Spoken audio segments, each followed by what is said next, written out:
Morehead coming out of Chicago, longtime friend of both Grisel and Vincent. And I would like to welcome you to the Tertulia for the Tertulia. So let's get into it. And as we get started, I'd like to introduce our host with the most, the mistress or master, I don't know, the master / mistress of ceremonies. She's real funny, y'all. And I'm told that she once baked a delicious pie. Let's give it up for, out of NYC, New York City, Jenny Saldaña, everybody. Thank you. I wanna give a shout out to our DJ who is gonna be playing music in between. I want to say hello to everyone. Everyone looks so beautiful and wonderful. Thank you for sharing this wonderful moment with us. The Tertulia for Vincent Toro's Tertulia. So we're super excited. I want to introduce our DJ. He is a second wave Chicago DJ who performs internationally, including one time in a cave in the Swiss Alps, and he didn't invite me. Was Southside famous for his robot dance as a kid, and was always being instructed by his mom to do the robot for companies of seven. Oh man, that's like, yeah, you hated that, didn't you? That's like my mother brings me out and tries to get me to tell jokes, and I'm just like, no, I'm not doing that. The very first record he ever bought was a 45 of Knee Deep by Parliament. My very first 45 was You Are by Lionel Richie. Ooh, nice. Yeah. So I just want to again welcome everybody. I'm so proud and excited to be hosting. I am Julie, your cruise director. I guess Cliff is Isaac, and Vinny and Grisel are Captain Steubings. Stubai. The plural of Steubing would be Stubai. And then I'm going to introduce the first poet. So on deck will be Marina Carreira. But our first poet is Ellen Hagan, author of Blooming Fiascos and Reckless Glorious Girls, both forthcoming, from Bardstown, Kentucky, the capital of bourbon. So she drinks a lot of Manhattans and old fashions, just like yours truly. She loves Vincent and Grisel, and the way the community is so beautiful. Like I will hang out in an ugly community. All right, but give it up for Ellen Hagan. Thank you all. This feels super celebratory to be here celebrating Tertulia, which is such a gorgeous and stunning and I've been reading, and every poem feels like a revelation. Seriously, Vincent, I feel excited to bring this back into the hands of all the young people we work with, all ages, but the young people we work with, especially to see you. I have to say, before I read, when I think about Vincent and Grisel, I think about how much they open their doors and who they are and their hearts, and everything about them is a welcome. And I think about you all and how you gather people and the idea of communitying so hard. You all do that, you live it, you are that endlessly. So I feel super lucky to be in your orbit.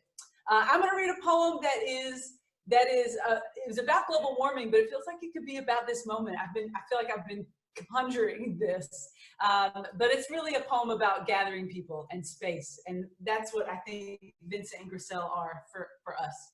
It's called What Warms You Most.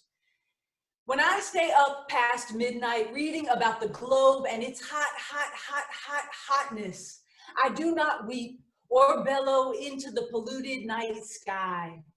But do I breathe in that glorious exhaust? Yes. Do I sleep huddled in a kind of terrific fear? Sure. Do I wake again in the morning, all the time before the alarm now, every day, ready, my anxiety close and comfortable? I do say yes. I do not pray, but I do wear a Amazonite around my neck, like some prayer or luck, a locket. I do not scare easily, and so I barrel through, ride the train into the nightmare I keep on reading about. Hug the people I love most. Open my home, invite everyone over. Wine and chocolate, and will you sit a spell? And will you dance until you sweat through your underwear? And will you kiss the base of my throat until it opens? A splay of wings riding the shotgun of my love. I will love, love, love, love, love, love, love. We love you all. We love you, Vincent and Grisel. Congratulations. Oh my God, Ellen, that was so awesome. I'm gonna rename that poem Jenny's Love Life. Because I've been having that nightmare and I've been riding them trains into the darkness, girl. That's what I'm saying. All right. On deck is Yesenia Montilla. And coming up right now, let's start giving our virtual claps to Marina Carreira, the author of Save the Bathwater, Get Fresh Books 2018. And I sing that bird. I sing to that bird knowing it won't sing back. Again, one of my dating stories, 2017. She is also a visual artist with work currently showing at the Moores Museum in Morristown, New Jersey. She has over 20 tattoos and only a few are bad ones. So she's ahead of the game. So let's give it up for Marina Carreira. Hi, everybody. Thank you, Jenny, and thank you, Vinny and Grisel, not only for inviting me to the happy birthday to Tertulia, right, but for being my poetry brother, and Grisel, my poetry sister, and my family in all things art. We love you so much, and I'm so proud of you. And this book actually made me dance, and you know what a feat. Right, yeah. I mean, nobody saw it, right? But it doesn't matter. It counted. I danced. The poem I'm reading is a poem about queer futurism, and Vinny always makes me think outside my head and outside this circle, this orb we inhabit, right? So this poem is for him and for Grisel tonight. Oracular. Space, the final frontier, but they've never seen the world we built outside this place. This oracular planet of day-glow orchids that bud and blossom and scatter into seeds that bud, blossom, and scatter. Auburn oceans that gather and fill, roll and break with glittery anemone, golden guppy, brave blowfish, and the greatest great whites. All strings of an aquatic hallelujah.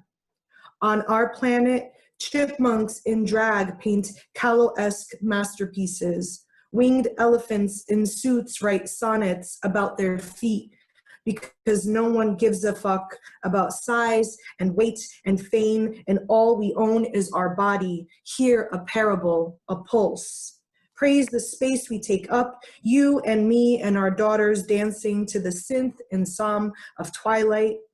Our citizens love like zombie lions, so ferocious, no matter what some Martian might say about their carnation fetishes, how animals that large will eventually forget.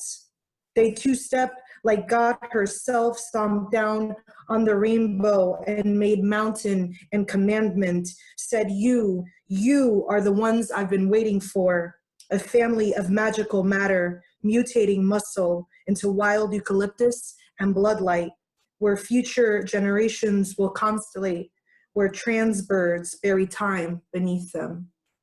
Thank you. Love you, Vinny.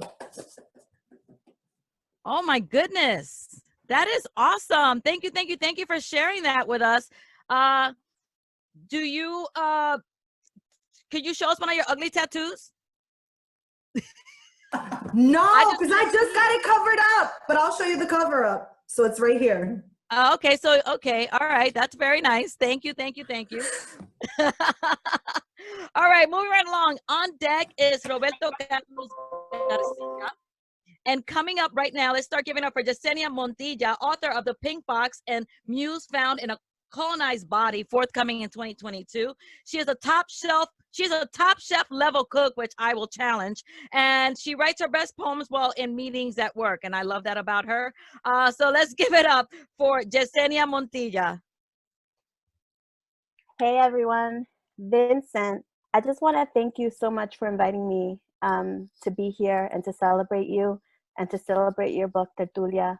I think that you're an incredible person that makes so much community everywhere you go. Like, you walk into a room and you create community. And so, like, anytime you call on me, anytime you need me, I'm always going to be there. So thank you so much. Grisel, besitos to you too, dear heart. I'm going to read a sex poem, sort of. I feel like every time Rachel, Eliza, and I read together, I tend to read poems that have to do with me having sex or some sexual act. And so I didn't want to change that. So I'm going to read this poem. It's really new. Ellen knows. It's like this week new. It hasn't been revised, but it's kind of short. And I'm going to go for it. On finding out that Eartha Kitt engaged in a threesome with James Dean and Paul Newman, I can't for the life of me imagine such splendor. It is said that Eartha labeled it the most celestial experience, brown buds and pink dicks, and I believe it. I tell Christina that in times of peace, my body craves women, but in times of war, upheaval, deep chaos, only 2 men would do. She tells me I'm onto something, and I imagine the war that led Eartha to that kind of lovely, tangled mess. How her body made them bend, how they were rope, snake, and rod, how they worshipped her, Paul's blue eyes piercing and deliberate, making wildfire there, and how James' pretty mouth hummed an indulgent vacuum against her folds. I tell you, there has been war all around me for months now. I fear the future, a post-apocalyptic scene out of a movie that has yet to be written. I tell my body, easy lady, we're in a pandemic. You're asking too much. And the news each day tells me unauthorized troops will be headed to my city and my vote will get lost somewhere between my home and whatever office deems it real.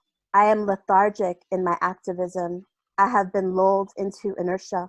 All I do is touch myself. With more than 4 hands, I live for my next orgasm.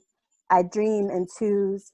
On my knees in front of my altar, I prayed to Eartha for her quick wit, Thank you. You her as well. fine ass body, her opportunities, so I may lose all sense while the tear gas is set loose, while the dictator reigns. Fuck, I'm only human, and all I want is to feel safe. Wow, Yesenia, that is awesome. I ran to the bathroom to get my personal picture of Eartha Kitt that I have in my bathroom. Look how gorgeous this woman was. Look at that. Look at that. Now I want to be her more than ever. Because Paul Newman is on my list of men I sleep with, dead or alive. So thank you. I think right, exactly. He's on my. Paul Newman is the most beautiful. In Cat on the Hot Tin Roof, if I could be in a sandwich between Paul Newman and Liz Taylor and Cat on the Hot Tin Roof, I'd be a pig in shit. All right. Thank you again, Yesenia. And you know what? I love how poignant that is, and I love how it really is applicable to just what's going on in the world today. So thank you for those words. Okay, on deck, we have Rachel Eliza Griffith. But right now, we're going to start clapping. Tertulia, welcome to Roberto Carlos Garcia. He is the author of Black Maybe and Melancolia, founder of Get Fresh Books, has pretty damn good taste in music, according to Vincent. So we will see how good his music is. Have you ever heard Blondie sing Call Me in Espanol there, Robert? Because I have. So there. All right, let's start clapping for Roberto Carlos Garcia. What's up, everybody? What's up? What's up? Yo, Vincent, man. I was going through it. Fuego, fuego. Shit is tight, brother. Shit is tight as always, man. I would rather just sit there and listen to you read from it, though. You know what I mean? Like, it's no fun me by myself. You make it happen with the electricity and shit, you know? So, congratulations, man. Well-deserved. Thank you for having me here. I got a crazy toothache, so bear with me if it starts to sound funny. Here we go. A love poem, post-love. I don't want to be afraid to love. I want to know where to love from. The heart, everyone says. Please. The heart is made of sand. crafted by children pretending on a beach. Today, buried in it, tomorrow, small hands and starfish stencils erased by the sea. And on it goes, forever changing. I'm going to love from the soles of my feet, from every place I've ever been, the supermarket parking lot, prison, the dance floor, my vegetable garden, all the kitchens, the beds and dream veils, so that when I enter my beloved, all that I am enters with me, and all my beloved is enters me.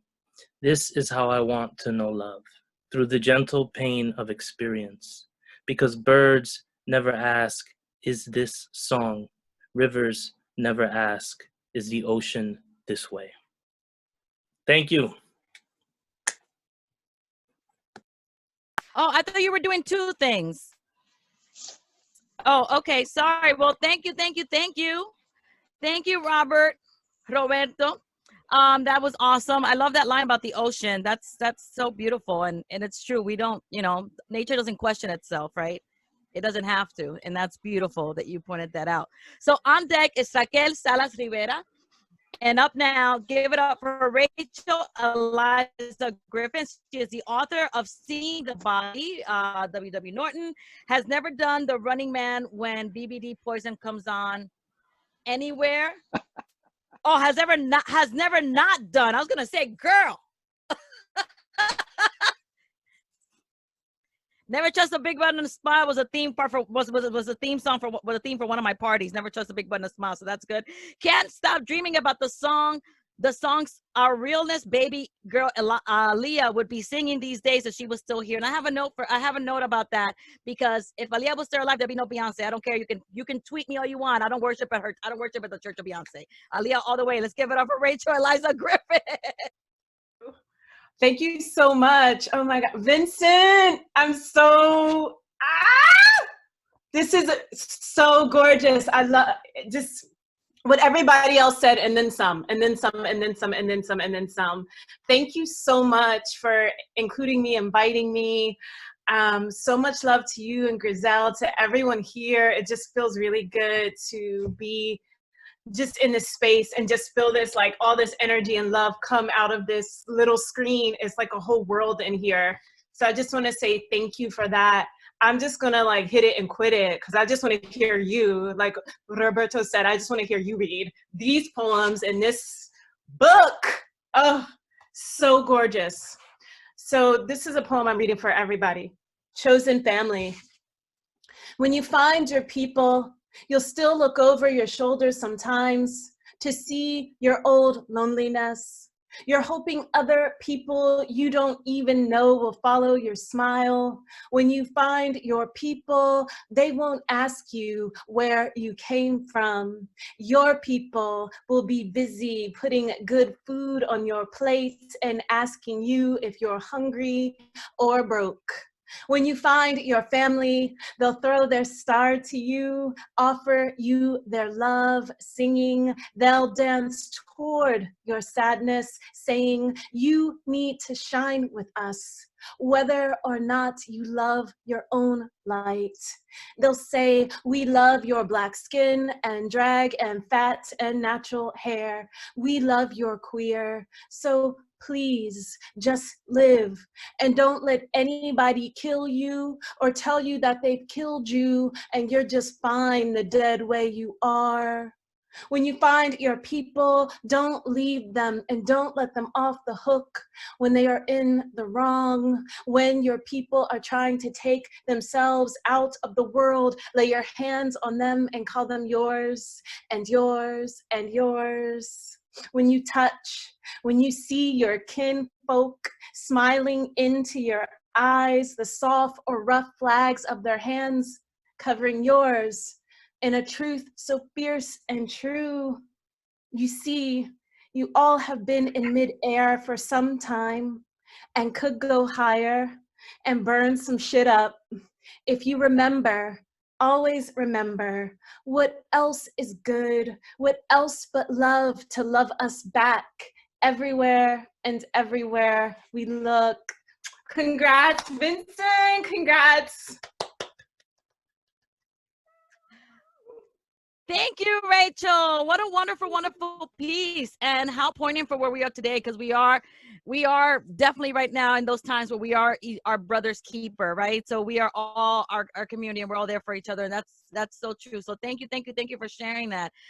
You really do look like a goddess right now, and you look beautiful. And thank you for sharing your beauty and your beautiful words with us. So on deck is Cynthia Manick, but coming up is Raquel Salas Rivera, author of Lo Terciario, the Tyranny and While They Sleep Under the Bed in Another Country. Still thinks Clueless should be included in the Criterion Collection for real. And is pretty sure an MRI will reveal Las Papitas del Mesón are an additional bodily organ. I feel you, girl. Let's give it up for Raquel Salas Rivera. Hey, Vincent. Whew. Thank you so much for having me. As usual, you know how I feel about your work. I have it up in my living room. I'm going to read in Spanish and then English and then keep moving. Buenos días, ay bendito. Desde mi cuero cabelludo crecen tentáculos imperdibles, vértebras de cielos entrecortados por niveles de parking, lagunas de bases navales. En la nave la protesta es un corcho encendido. Una flota de criaturas ácidas surgen del fondo superficial de una piel que crecía al entender la piel que somos. El organismo vivo con 1000 entradas, la madera de un barco sellada por una fe quebrada.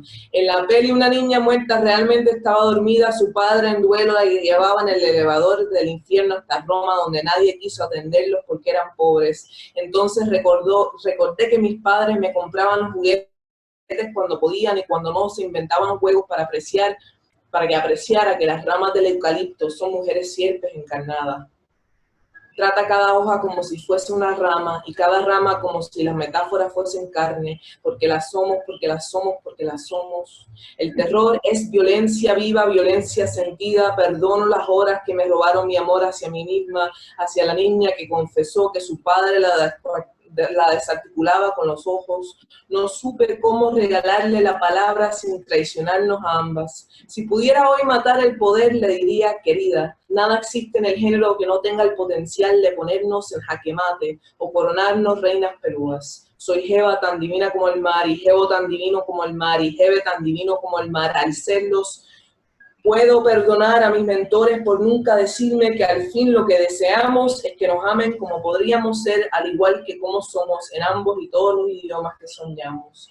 Fuera de la posibilidad, el mundo no es triste si entendemos que lo que prometieron cuando prepararon remedios contra el frío no eran oposiciones, sino la integración de estas. No es la cerrazón de mi subjetividad. Davis, Ángel, David, Omaha, ojalá Memphis, una tortuga en un lago artificial, sino el colapso temblante del revolú envuelto en abanicos rotativos, un enchufe hacia lo semioscuro. Nacemos y se ve que somos la tierra prometida del agua. Fuera de la posibilidad, el mundo es triste aún si lo entendemos. Te perdono por el daño que me hicieron Raquel y Raquelita y Rachel y Rocky y Pedregosa. Sé que solo buscabas una puerta a ti mediante todo. Si descartabas personas, volúmenes y cartografías, era para que supieras que aquí estábamos las muchas en convenio, votando en contra y a favor de todos, pero de alguna forma alguien es de alga y musgo. Good morning, ay bendito. From my scalp grow tentacles, safety pins, sky vertebrae, cut up by parking levels, naval-based lagoons on the ship. The protest is a lit cork. A fleet of acid creatures surge from the superficial bottom of a skin I grew upon understanding. We are the skin-living organism with 1,000 entrances, a ship's wood sealed by a broken faith. In the film, a dead girl was really asleep. Her father, in mourning, took her down hell's elevator to Rome, where no one wanted to see them because they were poor. Then I remembered my parents bought me toys when they could, and when they couldn't, they invented games so I would appreciate that the eucalyptus branches are reincarnated women snakes. Treat each leaf like it is a branch, and each branch as if metaphors were flesh, because we are she, because we are she, because we are. The terrors lived violence, felt violence. I forgive the hours that stole my love for myself and my love for the girl who confessed her father disarticulated her with his eyes. I don't know how to give her my word without betraying us both. If I could kill power today, I'd say, querida, nothing exists in gender that doesn't have the potential to checkmate or crown us Perua queens. I am a Jeva as divine as the sea, and Jevo as divine as the sea, and Jeve as divine as the sea. By being them, I can forgive my mentors for never telling me that in the end what we want want is to be loved, how we could be as well as how we are in both and all the languages we dream. Beyond possibility, the world isn't sad if we understand that what they promised when they prepared remedies against the cold were not oppositions, but rather the integration of these. Is not the closure of my subjectivity, Davis, Angel La Vida, Omaha, Ojalá, Memphis, a turtle in an artificial lake, but rather the shivering collapse of the Revolu wrapped and involved in rotating fans, an outlet facing the semi-dark. We're born and it's clear we are the promised land of water. Beyond possibility, the world is sad even if we understand. I forgive you for the damage y'all did, Raquel and Raquelita and Rachel and Rocky and Pedregosa. I know you only sought a door to you through everything. If you threw out people, volumes, and cartographies, it was in order to know that we were here, the many in agreement, voting against and for all, but somehow algae and moss, someone's. Gracias y un abrazo de Puerto Rico. Gracias, Raquel. ¿Me puede dar la línea otra vez? Jeva es tan divina como el mar. What's that line? Jeva tan divina como el mar, Jevo tan divino como el mar, y Jeve tan divino. Yeah, that will stay with me forever. Thank you. Are we ready? Are we ready to keep it going? All right, like I said before, on deck is J. Michael Martinez. And coming up right now is Cynthia Manick, author of Blue Hallelujah and the editor of Soul Sister Review, a poetry compilation. Used to cut class and hide truant notices in board games. So I guess her family didn't play a lot. And is baffled by Dwayne Reed's balanced reward. How do we get points? No one knows. And I'm gonna back you on that, because every time they tell me like, oh, you have points, you want to use them, I'm like, where do they come what from? happened? How? Yeah, how did they get here? How did they get here? Degree. I don't get it. Yeah, like you buy something and like it's not like my credit Capital One card. Every time I buy something, I see the points right there. Yeah, so Dwayne Reed, and for those of you who are not in New York City, Dwayne Reed is a local pharmacy now bought out by Walgreens. And fun fact, the reason it's called Dwayne Reed is because the very first store was on the intersection of Dwayne Street and Reed Street downtown.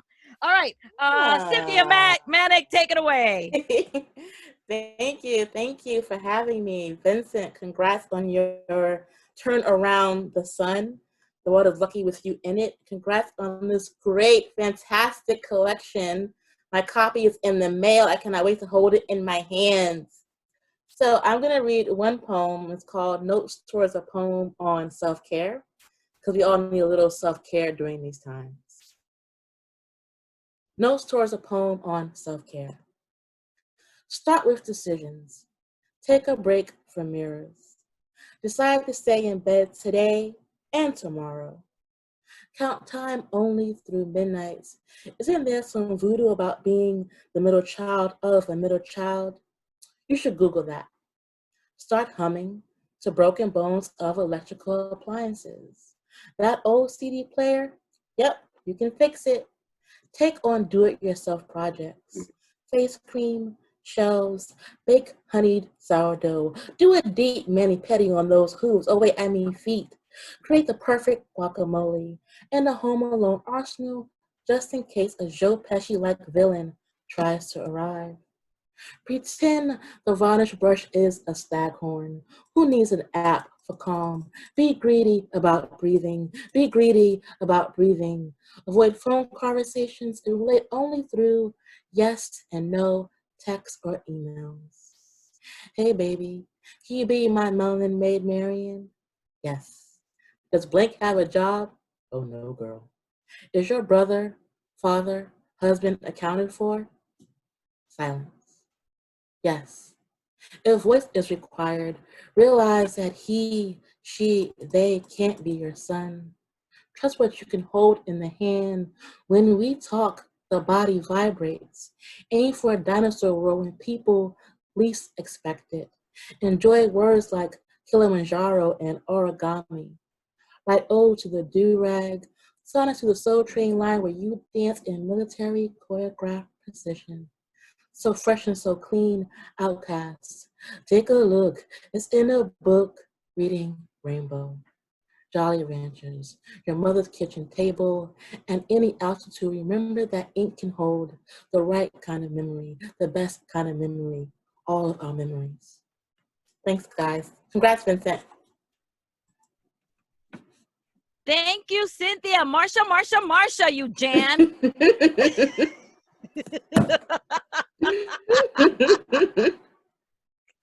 All right.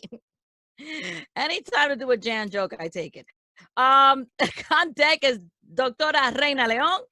And coming up is Michael Martinez, likes art a lot and has written 3 books: Heredities in the Garden of the Bride House and Museum of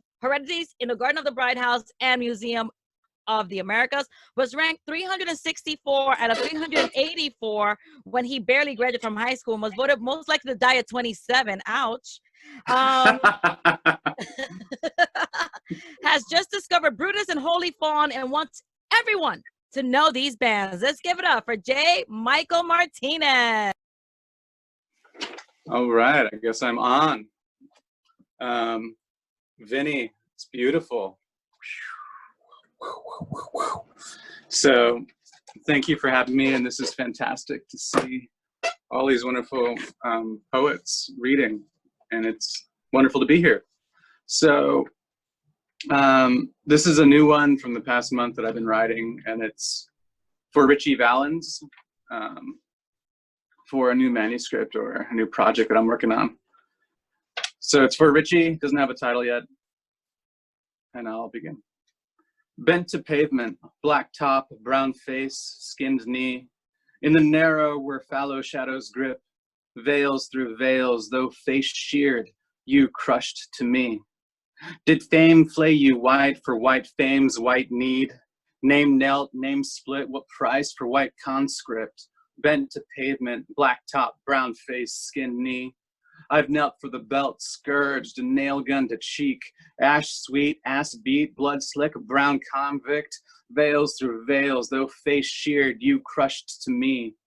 For iron entrails crushed, outside quiet strings, spring's flesh unfolds gold wilds, must we forfeit, bent to pavement, black top, brown face, skinned knee.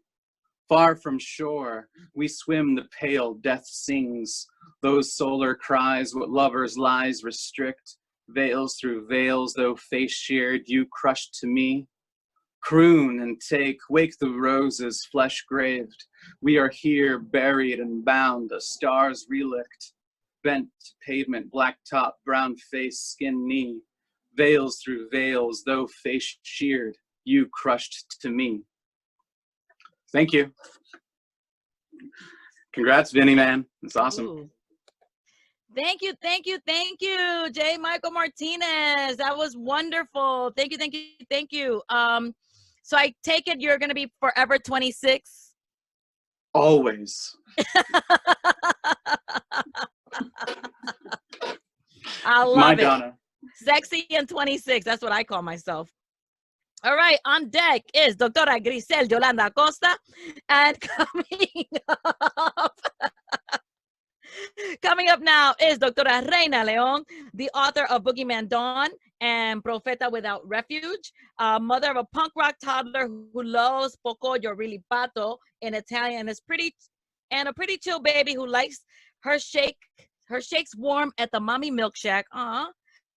Seriously looking at campgrounds for sales so she can have a way to build a refuge for her people. Wackadoodle or Prince Brilliant in these times, you decide. Let's give it up for Dr. Reina León. Thank you. I also really enjoyed the milkshake song because that's my life right now. I am the walking one. Vincent, wow! Like to be in this space of like having published, I was just thinking about with the Essentials Review and having published some of your work in the past as well as with Grisel, and to like being able to hold space for your vibrance, your brilliance, your majesty, your amazing fire and possibility and miracle is just incredible. So to be gathered in this space too is such delight. So a poem. I'm going to read a poem. The Only Color.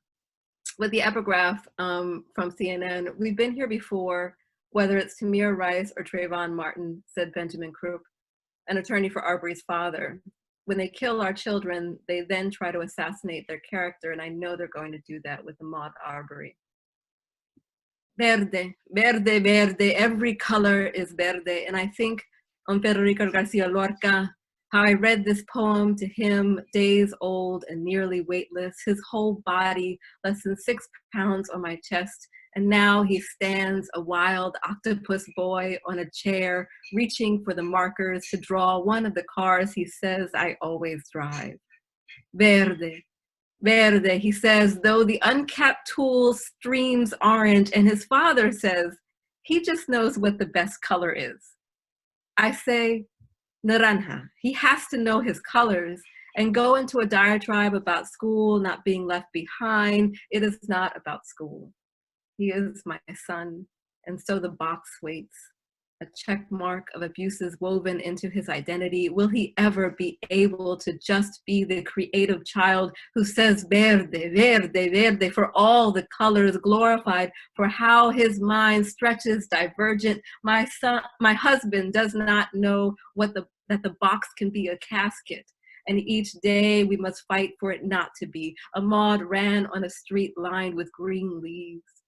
Lorca wrote a poem. They shot him too, so bright. I just want my son to know his colors and live. Thank you all. I'm so honored to be gathered to be with you. Wow. Thank you so much, Reina. That was so moving and so like I'm getting a little verklempt, and it's not just the vodka. Thank you for that. So on deck is Willie Perdomo, and up now is Dr. Grisel Y. Acosta, published in Best American Poetry in her debut collection, Things to Pack, on the Way to Everywhere, which I've been. Was a finalist in the Andres Montilla Poetry Prize and is forthcoming from Get Fresh Books. She is also an award-winning fine artist. And she can do a pretty mean cartwheel. I can too, but I don't want to get hit in the face with a tit. All right, let's give it up for Grisel Acosta. Thank you so much for that lovely introduction, Jenny.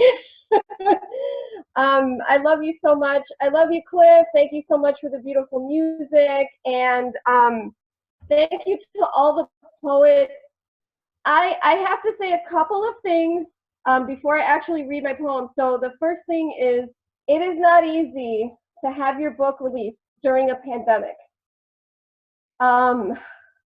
While Penguin is doing certain things to support this book, they are not used to this. They're used to bookstores. So the fact that all of you gathered today to celebrate Tertulia, it really, really means a lot to Vincent. So I just want all of you to really, really get that. And the other thing I'm going to say is, all of you have such beautiful words, and I have always felt like an outsider. My work is always dark, and today is going to be no different. But hopefully it will allow you to get to know me a little bit better and know why I'm so dark. So here it is. This is me.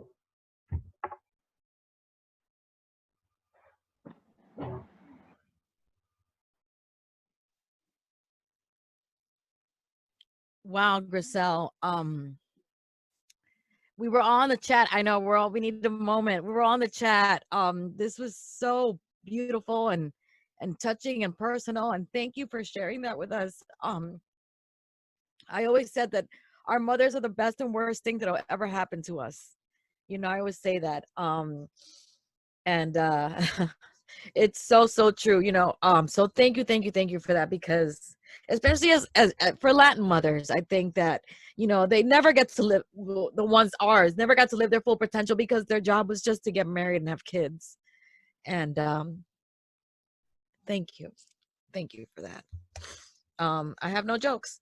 On deck is Kamilah, Aisha, Moon, and coming up right now is Willie Perdomo, author of The Essential Hits of Shorty Bonbon in the Crazy Bunch. His friends call him Word Perfect. He used to have a dope Jim Kelly Enter the Dragon Jim Kelly, aka Mr. Williams Afro. Bring it back, Papi, bring it back. Let's give it up for Willie Perdomo.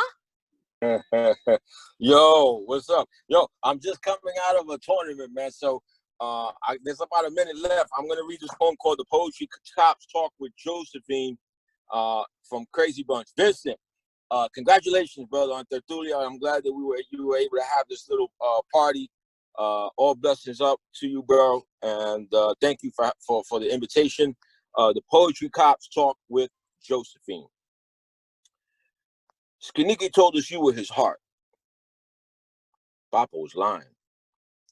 We spoke to a few people from Lexington that swear by it.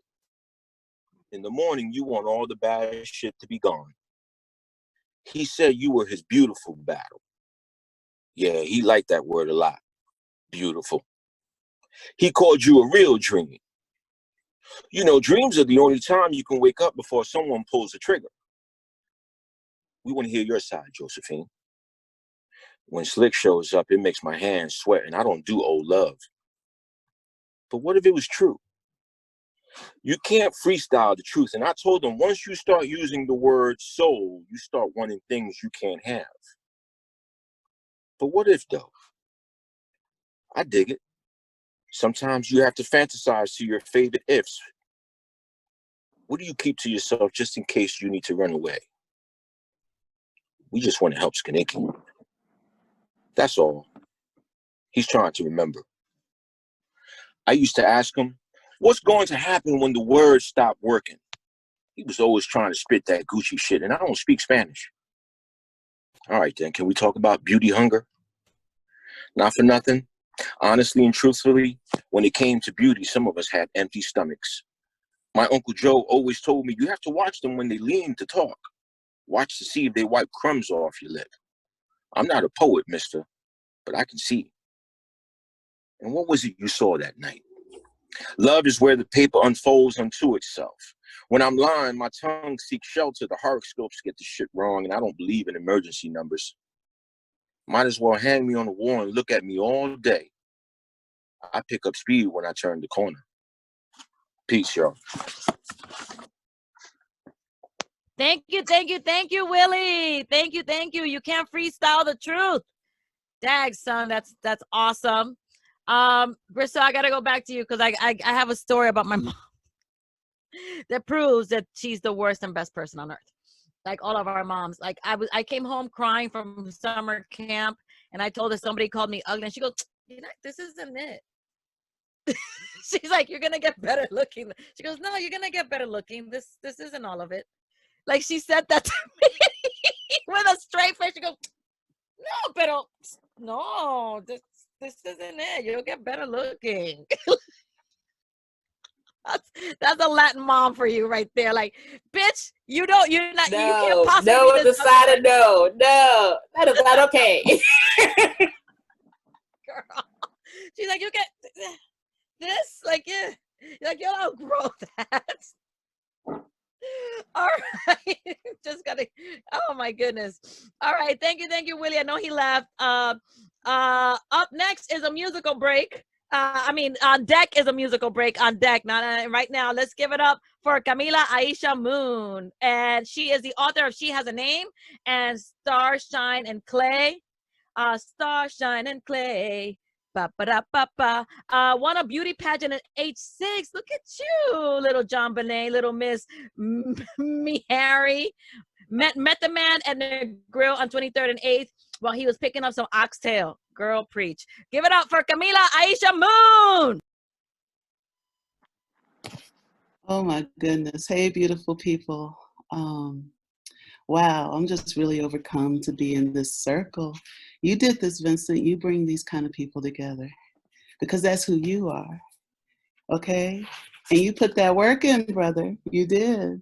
This is a labor of love that all of us are holding.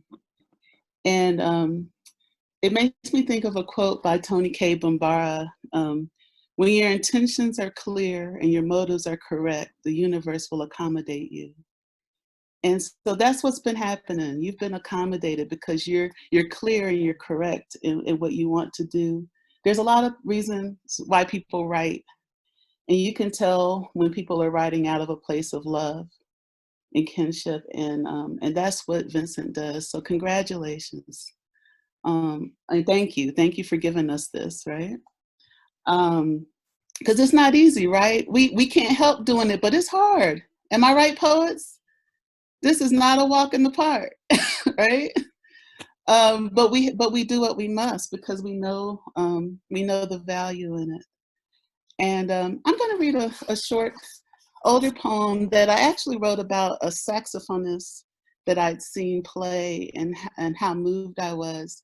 And I picked it because I feel like what this saxophonist was doing with the notes is what you do with words, Vincent, right? And I know how much music informs your work and is embedded in it. So this is called Stacy.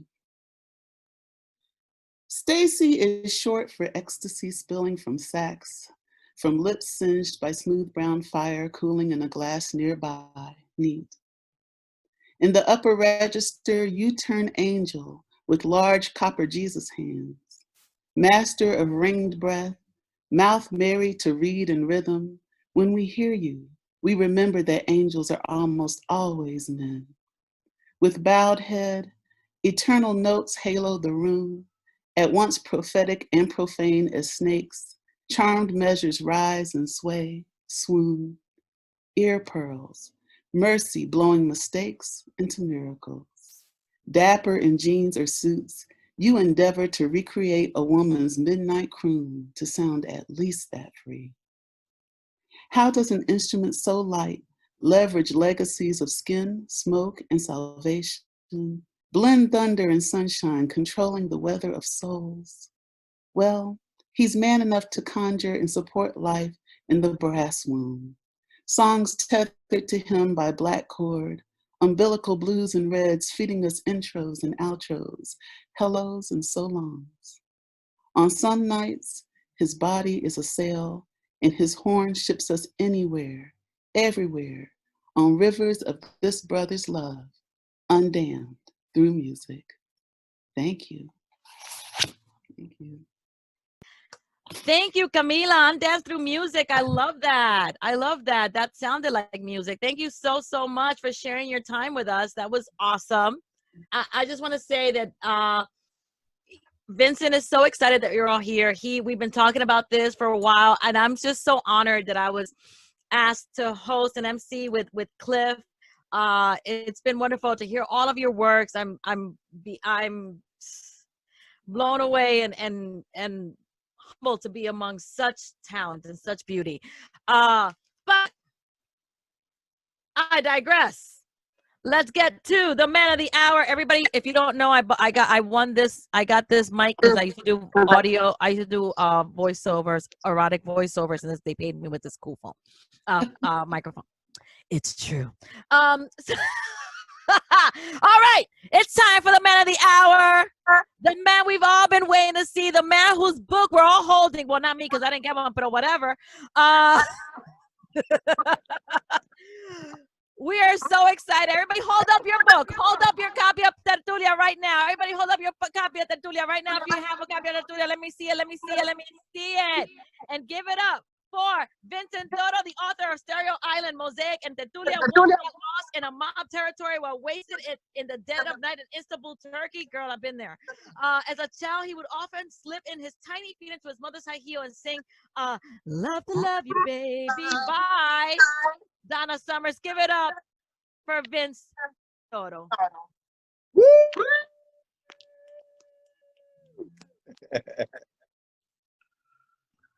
What's up, familia?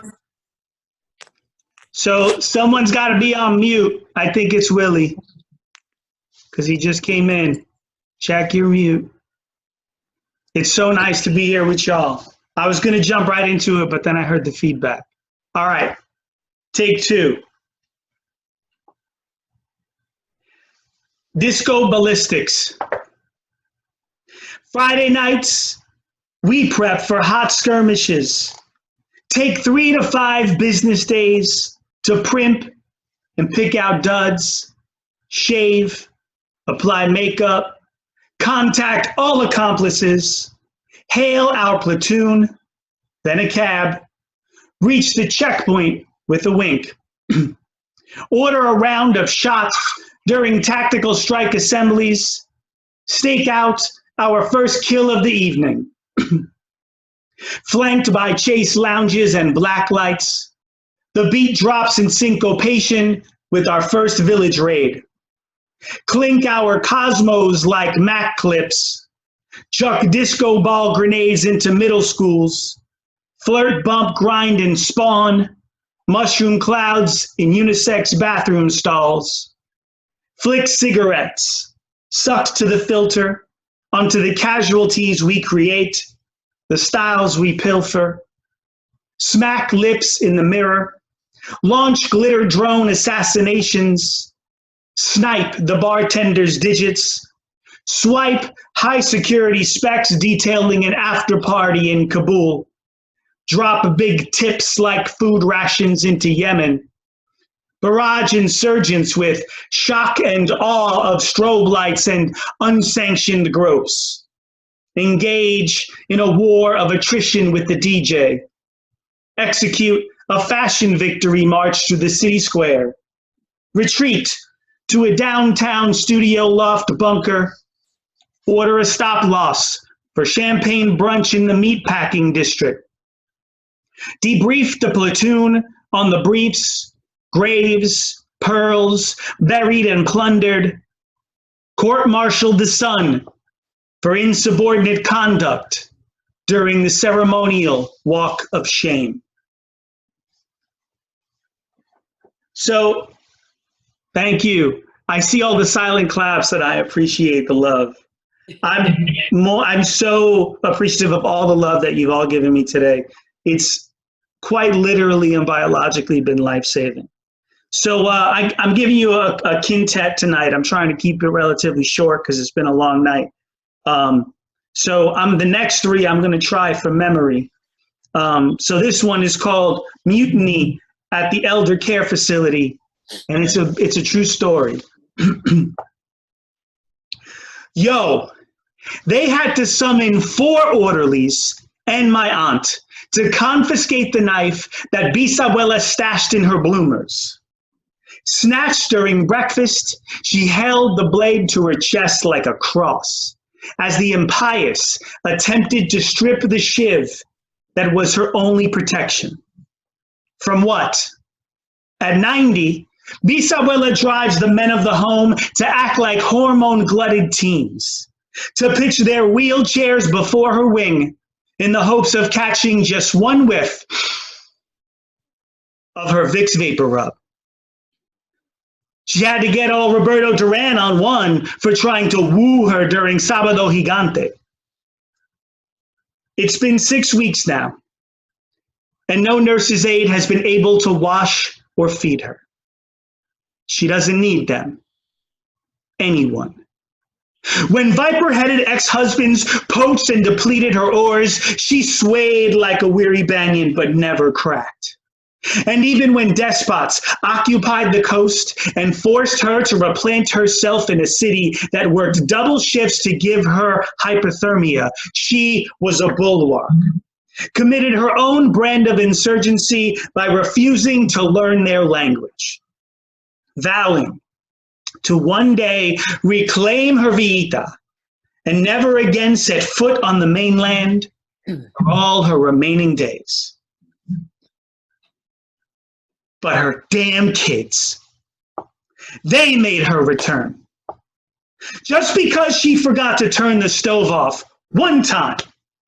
Now some infant in scrubs insist on wiping her? Well, she's had enough. Coño. She's keeping that knife. And anybody that tries to take it or anything else from her ever again can be sure to feel its bite. So this next one, I still hear a mic. Everyone check your mics. This next one is So I'll say something quickly about the book. A lot of the book was written inside public schools in the Bronx and inside a community college in the Bronx Community College. And so a lot of the work is infused emotionally and I think intellectually from those environments, those experiences. Right now we are experiencing I think the final stage in the war on education in the United States. They are trying to finally destroy public education, because all these beautiful people of color that we saw read poetry tonight, all these beautiful, brilliant revolutionaries that are non-white and not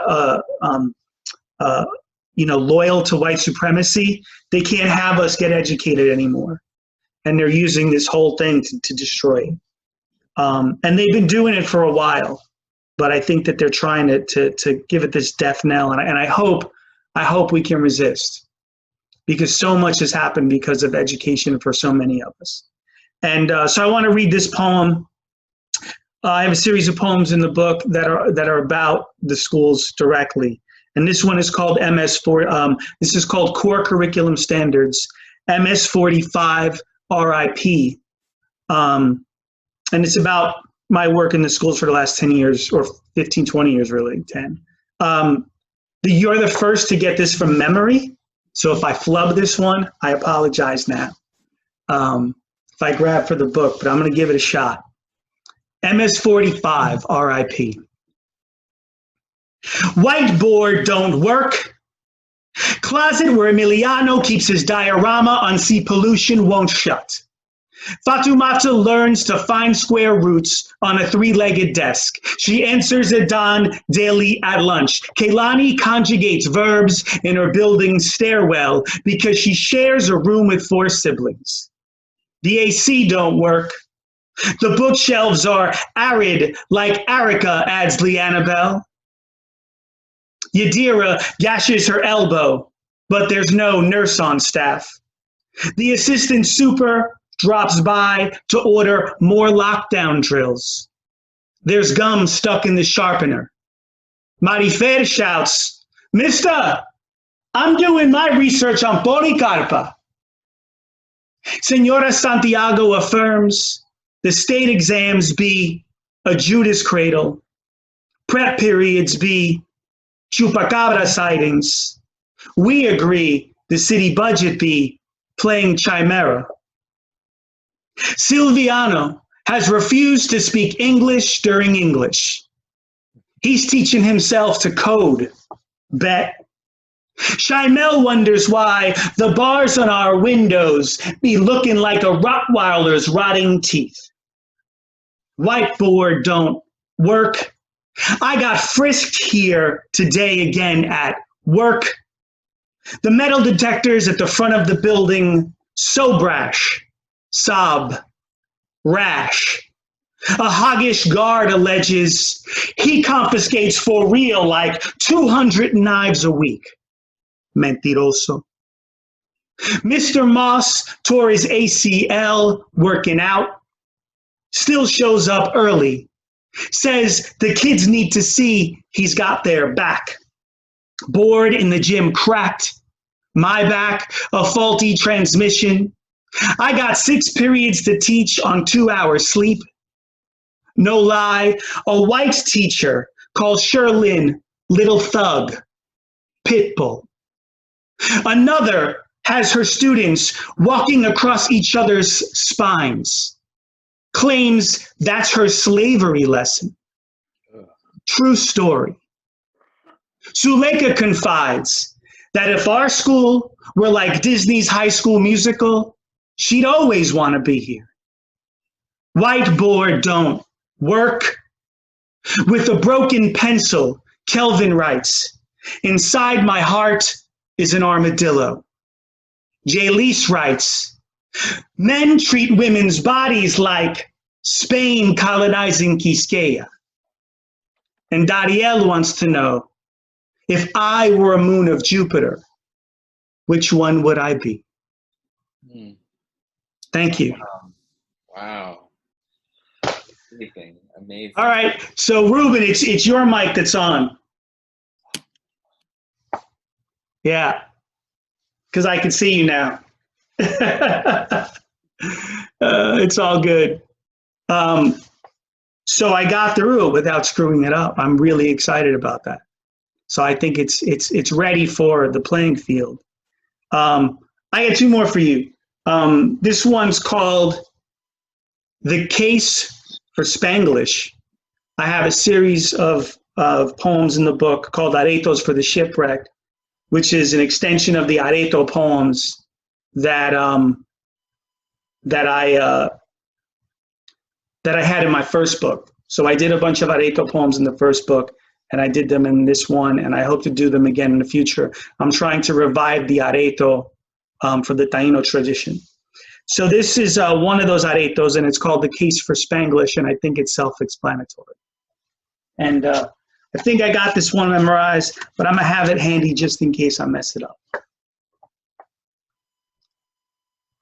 Because a corazón is more resilient than a heart. Because when my abuelo's spleen ruptured right there on Queens Boulevard, he yanked himself up with nothing but smog to hold on to and walked home 15 blocks before collapsing on the bathroom floor. That takes babilla. Simple courage won't do. Because songs are nice, but a canción bathes inside the veins. The dank, dim nightclub lounges of my youth gave me confidence, it's true. But only Lavo's rooster calls can resurrect the dead. Only Celia's azúcar incites warring tribes to fall in love.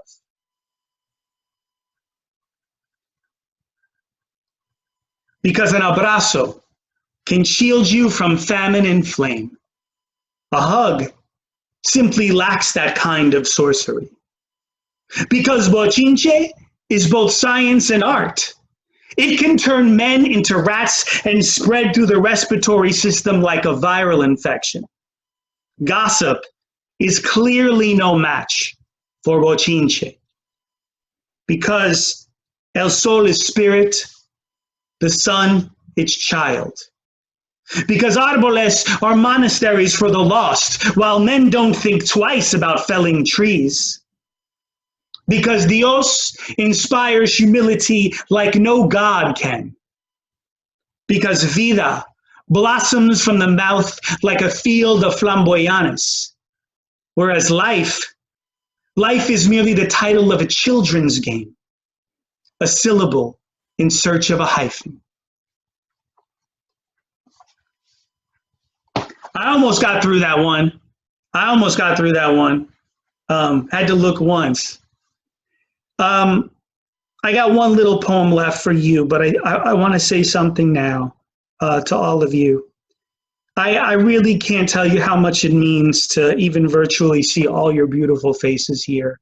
To be quite honest, I have not been doing well during the pandemic. I've been diagnosed with panic attacks, to be quite honest with you. It's caused health issues and bouts of both anxiety and depression. And to be here, even in a virtual space with you all, is like, it's like a respirator for me right now. It's breathing life into me. And, most of us are writers here, and we all know that writers, we all have our own reasons for writing. We have a lot of reasons for writing often. For me, the primary reason, almost always, like the primary motive for writing has been community. And I love that you have all seen that because many of you brought that up today. But when I first started writing in high school, as I write about in my book, I was a victim of dysfunction and abuse in my family, and dysfunction and abuse actually outside of the house as well in my environment, my community. And because of that, I felt very isolated and alone and like a Martian for a very long time. And I think that even at age of 17, I was trying to write my way into a community that I wanted to see. I was hoping that it would write my way into a community with Prince and David Bowie and Grace Jones. But, I would say that I actually got the equivalent, because y'all are some of the dopest poets on the planet. And the fact that I was able to write my way into a community with all of you, it almost feels unreal. It feels like trippy and surreal. You know, a lot of you, like, you know, I remember reading, for example, J. Michael's book Heredities in 2007 or something. I was like, I got to know this dude. And now he and I are hermanos. And I grew up reading Willie's work and being like, he's one of the dopest cats on the block. I'd love to even just get in the same space with that dude. And he helped me find a home at Penguin for this book. And there's just a few of you. I mean, Kamilah, Rachel, mi amor Grisel, one of the dopest poets I know. She knows I'm the president of the Grisel fan club. I'm going longer than I wanted to, but I just had to get this off my chest. I just feel lucky. I feel blessed to be in community with all of you, and I thank you. And I hope to be in physical community with all of you real soon, because this shit is not easy, folks. I know you know that. So I'm going to end with a little poem, a little big poem in my book that I think is about that in another way. The poem was written in response to some propagandist bullshit that was on Fox News, when Fox News had reported that that the President Kamilah was cutting off aid to 3 Mexican nations. I don't know if y'all remember that. And I think that, you know, that speaks to the way that this country tries to make Latinxs invisible and Latin Americans invisible in this country. We're still made invisible. We're not talking about anymore that we talk for 5 minutes about the kids in cages and they're still there, but we don't want to know about it. We don't want to think about it. So the poem was written originally from a kind of sarcastic rebuttal. But when I was writing the poem, poets, y'all know how this is, you're writing the poem and it becomes something else. I realized that the poem became about me imagining a space, an ideal space, a heavenly space of community.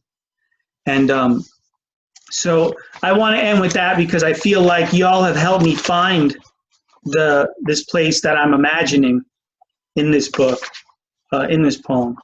And this poem is called All the Mexicos. All the Mexicos. Fox News reported that the president is threatening to cut off aid to 3 Mexican countries. I want to live in all the Mexicos. The Mexico of Bolaño's nostalgic fantasia. The Mexico where Eliza Gaitan served up his allocutions. Somewhere that I won't be interrogated for taking a sick day. Where my neighbor stops by to bring me caldo. I'll live in any Mexico. The Mexico Leonel Rugama and Gioconda Belli called home.